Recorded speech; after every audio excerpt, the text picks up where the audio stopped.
بسم اللہ الرحمن الرحیم اللہم صلی علی محمد وعلی آل محمد کما صلیت علی ابراہیم وعلی آل ابراہیم انک حمید مجید اللہم بارک علی محمد وعلی آل محمد کما بارکت علی ابراہیم وعلی آل ابراہیم انک حمید مجید رب یسر ولا تعسر وتمم بالخیر وبک نستعین یا فتاح یا فتاح یا فتاح۔ علم نحو کے آج فصل نمبر 2 کو ہم شروع کر رہے ہیں۔ فصل نمبر 2 ہے جملہ کے ذاتی اور صفاتی اقسام۔ کوئی بھی جملہ ہو اس میں کم سے کم 2 کلمے ہوتے ہیں، یا تو دونوں کلمے لفظوں میں موجود ہوں گے جیسے ضرب زید، یا پھر تقدیراً موجود ہوں گے جیسے اضرب، کہ انتا اس میں پوشیدہ ہے، لفظوں میں موجود نہیں ہے۔ جملے میں 2 سے زیادہ بھی کلمے ہو سکتے ہیں مگر زیادہ کی کوئی حد نہیں ہے۔ جب جملے کے کلمات بہت ہوتے ہیں تو چند چیزوں کا خیال رکھنا چاہیے۔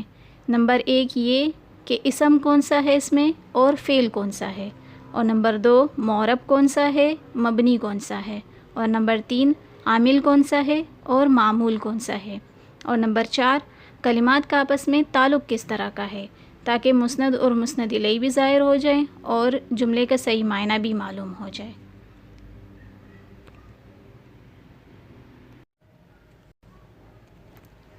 جملہ باعتبار ذات کے 4 قسم کا ہوتا ہے۔ نمبر 1 اسمیہ، نمبر 2 فعلیہ، نمبر 3 شرطیہ، نمبر 4 ظرفیہ۔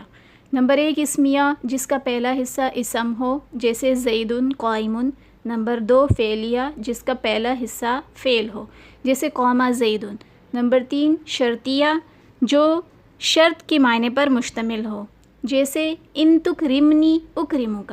نمبر 4 ظرفیہ، ظرفیہ یعنی جس کی ایک چیز دوسرے کے لیے ظرف ہو جیسے عندی مالن۔ یہ چاروں قسمیں اصل جملہ کہلاتی ہیں۔ اب ہے باعتبار صفت کے جملہ 6 قسم کا ہوتا ہے۔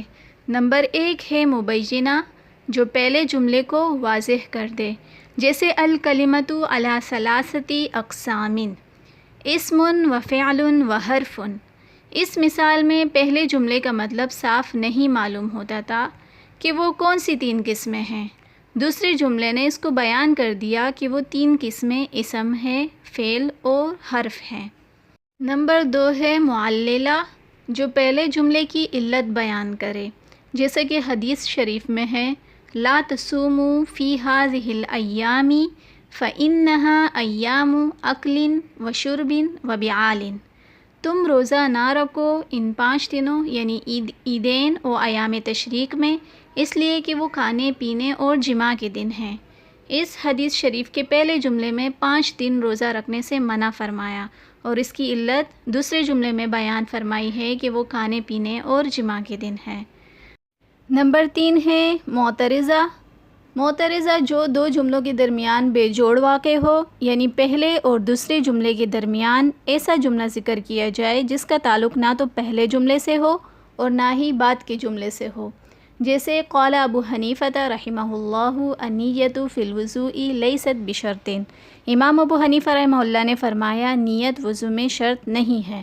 اب اس جملے میں رحمہ اللہ جملہ معترضہ ہے کہ پہلے اور بعد کے کلام سے اس کا کوئی تعلق نہیں۔ پہلے یعنی قال ابو حنیفہ اور دوسرے النیۃ فی الوضوء لیست بشرط، ان دونوں سے کوئی تعلق نہیں ہے اس کا۔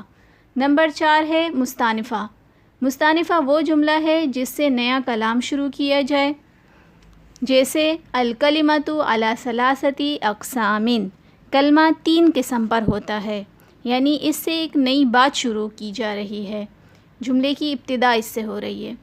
نمبر 5 ہے حالیہ، حالیہ وہ جملہ ہے جو حال واقع ہو جاءنی زید وہو راکب، آیا میرے پاس زید اس حال میں کہ وہ سوار تھا۔ اس میں وہو راکب جملہ حالیہ ہے کیونکہ یہ زید سے حال ہے۔ نمبر 6 ہے معطوفہ، معطوفہ وہ جملہ ہے جو پہلے جملے پر عطف کیا جائے جیسے جاءنی زید وذهب عمرو، آیا میرے پاس زید اور عمر چلا گیا۔ یہاں ذهب عمرو جملہ معطوفہ ہے اور اس کا عطف جاءنی زید پر کیا گیا ہے۔